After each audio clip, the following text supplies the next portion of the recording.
Let's talk to Dr. Ryan again. Hello. Hey, is this actually finally working? I think it is now, yeah. Oh, okay. Sorry about that. How you doing, brother? Pretty good. How about you? I'm pretty good. Just had a wonderful home-cooked ribs meal for Memorial Day. We made beef ribs, boiled them ourselves. Oh, so good. Hold on 1 second. Can you, Ryan? Talk Yeah, about that. Of course. Talk about that for the next 30 seconds. Okay. Hey, guys, if you ever want to make your own delicious ribs, it's really simple. Go down to your supermarket, your local Safeway. Look for, I go beef ribs. I don't like pork. This works with beef or lamb. What you do is you get them and you boil them.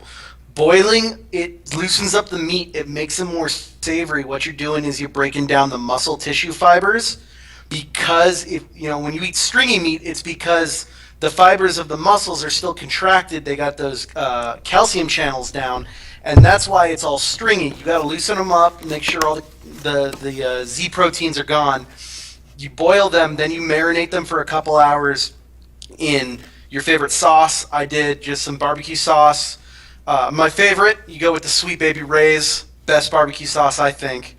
Then you put them on the grill, but you don't cook them too long because you want a good char. You want a caramelization of the barbecue sauce, but you do not want them to burn, because then if you burn the barbecue sauce, it's going to burn and it's going to stick into the meat, and then you're just going to have a thick layer of charcoal to get down to that meat. I believe what we did on propane, 2 to 3 minutes per side. You flip them, maybe both sides 2 times, get them nice up in that 400 or 500 degree range. Take them right off the grill. We made some coleslaw. We made some potato salad. We had corn on the cob. We had beans. I'm not a beans man myself. I don't like beans, but they were there. Yeah, they're okay. And it was me and my parents, because my sisters, I was some friends at the coast, but that's okay. It was a good meal. It was a fun time as a family making it together, and it was even more fun eating it. And then now I'm just so full. I can't even think about food. Got to get on that treadmill for my Fit for RTX for the day, do a couple hours, work this off. I'm down 15 pounds in the last 2 months. I'm looking good. I'm looking lean. But yeah, that's how you do ribs. Beef ribs, at least. I don't do pork ribs. Well, you made me want ribs, and I remembered there were some in the fridge. That's why I had you stall. Are those Phil's? Yeah, oh yeah, baby back ribs. Hell yeah, dude. I cannot. I'm coming down there in a couple weeks for my cousin's graduation. She actually works at Phil's, so I know we're going to head there, because when we go as a family with her, we get a nice fat discount. I met the manager. He was a cool dude. Was not Phil. Have not met Phil, but met the guy under Phil. He was a nice guy. A secondary Phil. So, yeah, second Phil in charge. Well, yeah. Hey, let me know if we're around. I'm down. I mean, I don't need a discount. I'll just get it. If you just I'm coming down for graduation, and then I don't know if you've heard about this. Me and Rob, I'm sticking around until we're taking off on the 3rd of July. We're driving from Orange County to Austin for RTX. Oh, wow, very cool. We're going to do a 20-hour road trip. It's going to be a lot of fun. But yeah, so I'll be around for a while. If you want to hit up some Phil's, I'm down. I'm going to be down there for 2.5 weeks with family. Absolutely. Oh, I'm always down. That's great. Are you stopping at Disney at any point? Maybe. Here's the deal. I sans job right now, so I'm saving up for this trip. Sure. But I would love to absolutely go to Disney for at least one day. Mostly, and I'm going to be real serious, not for the rides, but I need to get some park stars. There you go. Yeah. I got another one for Sean, because every time I buy someone as a gift, they end up getting one that I want, and it pisses me off. But yeah. I just got him another one, and it was the elephant, which I already had. So now he's got that. He's happy. He's satisfied. Thank God. Have you pulled a wench yet? No, I really want that one, and I haven't got it. I want that one. The ones that I'm after now are basically that one and the little Dutch girl with the hippo or whatever. And what else? Was it a hippo? I think it was. I don't know. And yeah. And I want the bellhop from Twilight Zone, and there's not a lot more. I mean, I actually did really well with the ones that I got. Did you end up, because I know you got that Rex, did you end up getting a Wally Bug for yourself? Yes. Brian went to Disneyland about a week later and bought 3 more. And 2 more. They were both Wally Bogue, the chaser. Oh my God. How do you pull 2 chasers? I don't know. And he had already gotten one from the one that I gave him a week before. Like, I gave him one as a gift, and it was Wally Bogue. So he got 3. Anyway, so I just bought it off him. I was like, yep, here's 20 literally the best luck for pulling duplicates. Yeah. Do you remember that when Park Stars 1 came out, he bought like 3 of those fucking goats in a row? Oh, yeah. Well, that wasn't great luck, though, was it? And last year, was it him or was it you that pulled 2 Smees in a row? I think that was me. Oh. Yeah, I got real tired of Smee after game days. Dude, I can't wait till game days this year. Oh. I've been getting messages from people who are just like, hey, just so you know, I hope you're coming to game days because I'm coming to game days. Like, people that I haven't seen in a long time, people not from this country. Everyone's getting excited, and I love that you announced it this early because people that don't live around Southern California and have time to plan, which is great. The only thing is, well, sorry, I'm eating. That's fine. This is your cast. Do what you want. No apologies. Damn, I'm so happy that was still in the fridge. We're not even done. I don't think we're done making announcements about game days either. We might have a couple more tricks up our sleeve. Oh. So. Hey, I'm very happy. All I'm saying is keep that weekend open. That's all I'm going to say. Hey, you know what? I by that time, hopefully I'll be practicing, so I'll be able to make my own hours, but I've definitely am thinking putting some time and just going out. I haven't been to Cars Land yet. I probably won't be able to go this time, but that time, I want to get like one of those big passes and just spend a couple days just at Disneyland. I'm always down to do that too, because like with this last game days, I ended up just staying at the park for a couple days. It was like, by that point, we were so busy, and then game days finally happened, and then it was like I had a few days off. I just stayed there. So, well, yeah, because you guys got to go on that walk-in Walt's Footsteps tour, right? That was like the day after. Yeah, which was awesome, but not the day after game day. Like it was at 8 a.m. the next day, and it was like, okay, let's go. Where are we going? What? Yeah, I was The Walking Dead, and then I'm pretty sure as soon as the tour was over, we checked back at my hotel and accidentally fell asleep for like 6 hours. So yeah, I probably wouldn't do something that early, but still, I was at the park. It was fun. And then I saw on YouTube, I don't know when this was, but when was this you guys were there at like 2 o'clock in the morning or something? Yeah. Oh, so that's what I was going to bring up. They did that 24-hour day thing a year ago. They did that for Leap Day, right? Yeah. Well, they did it again for Memorial Day weekend. Just 'cause? Yeah, it was kind of promoting that Monsters, Inc. movie, sort of, a little bit, but mostly just, Memorial Day, whatever. Is it like Monster Grad Night or something? Yes. Yeah, so they were doing a grad night the same night. And really? It was such a, for lack of a better term, clusterfuck last year. Nothing was staffed properly. They expected 40,000 people. They got 120. Holy shit. It was a mess. Only Disneyland Park, not California Adventure, was open, and even then a lot of stuff was shut down. It was just chaos in the streets. It was elbow to elbow. You couldn't move. So everyone was talking about, oh, I'm not going this year. Fuck that. But my theory was, I was telling the other guys, that I bet this year will be okay because everyone was so traumatized by how bad that one was that I bet none of them will come. And my hypothesis was correct because in addition to, the fact of the matter is both parks were open this time, so that helped a lot too. But California Adventure was also like having a big grad night thing. I didn't go there. But the regular Disneyland park was it was like a normal weekday. It was just, it's not like there was nobody, but it was pretty dead. I saw pictures on you ever go on Reddit? You know that? Yeah.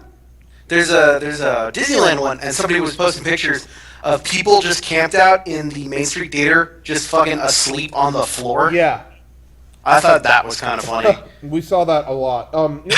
I have more videos going up, and you'll see how weird some of it got. But the thing to me, I mean, like, the idea of staying within Disneyland for 24 hours is a fun idea, but you don't win anything for doing it. I mean, you want to do it because you want to say that, you know, whatever, you want the experience of doing it. That's fine. It's a personal goal. Yeah, and I get that too, and I would love to do that. But the fact of the matter is to be in there that early, you have to line up even earlier. So now you're lining up at like 2 or 3 in the morning. By the time it's 2 or 3 in the morning the next day, you're not alive anymore. And, I mean, so many people we saw at the park were just in line like, and falling asleep standing up and, like, just passing out. You know, we got there around 11, about midnight, I would say. And there were people sleeping on the sidewalk. I mean, it was just whatever. And to me, what I was saying with Kevin, it's like, as cool as it would be to stay there that long, you end up being asleep for the coolest part. And so for me, it was way cool. To me, I don't need to be there the 24 hours. Being there at midnight, and I was completely awake and alert till 6 a.m. And that was the coolest stretch of time to be at Disneyland because there's nobody there. The sun is coming up. It was awesome. It was totally cool, and I'm so glad I did it. But I don't know if I would do 24 hours. That's got to be a cool sight, just seeing the sunrise at Disneyland. Yeah, and around that time was... I mean, we did it. We went on everything because it was really not a wait. But around that time, around 4 a.m., Fantasyland was so dead you thought that there was an outbreak or something. I mean, when was the last time you could say you walked onto Peter Pan? Never. Yeah, exactly. So when we were there and it was like, oh, there's 6 people in line. Well, we're definitely doing that, right? I mean, so that was where we were around when the sun was coming up. We were doing all the Fantasyland stuff. And then it was like, oh man, it's becoming like dawn outside. Like the sun is definitely coming up. Where's the best place to watch the sunrise? And we decided where it was. Casey Jr. train. Really? No, I mean, that was what we just decided. It was like, what's the most random thing we could do? And so we did that. Storyland. So, hey, as the sun was coming up, we were on, I think I can, and it was a train running around. It was good. Was everything open all night other than, I mean, like, Big Thunder still closed, but was everything else still open? Generally, every now and then there was a random closure. Like, for some reason, they were like, they closed Pinocchio. They were like, we're done with this. And I think it was just because people weren't coming. I think they were just whatever. But, most everything stayed open though, pretty much. And so we thought, well, we've gone on all this stuff. What's the one thing that might have a wait that we want to do last? You know, it was 5:55 a.m. They were going to close in 5 minutes. So we decided, let's try to gun it and go on the Indiana Jones ride and just get in there.